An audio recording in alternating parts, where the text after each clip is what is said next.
પાટણ શંખેશ્વરના લોલાડા ગામે 2 બાળકીઓના ડૂબવાથી કરુણ મોત. તળાવમાં ફૂગવાથી 2 બાળકીઓના મોત.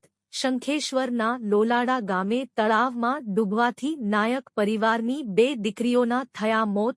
લોલાડા ગામના તળાવમાં કપડાં ધોવા પરિવારના સભ્યો સાથે ગઈ હતી બાળકીઓ. પરિવારના અન્ય સભ્યો કપડાં ધોતા હતા ત્યારે બંને દીકરીઓ તળાવમાં ન્હાવા પડી હતી. સ્થાનિક તરવૈયાઓએ તળાવમાં ડૂબેલી બંને માસૂમ બાળકીના મૃતદેહોને બહાર કાઢ્યા. બાળકીના કરુણ મોત નીપજતા દુર્ઘટનાએ પરિવારજનો અને ગામલોકોમાં શોકનું મોજું. શંખેશ્વર આરોગ્ય કેન્દ્ર ખાતે બંને દીકરીઓને પીએમ ખાતે લાવવામાં આવી. ઘટનાની જાણ થતાં શંખેશ્વર પોલીસ ઘટના સ્થળે પહોંચી હતી. પોલીસે અકસ્માતે મોતનો ગુનો નોંધી વધુ તપાસ હાથ ધરી.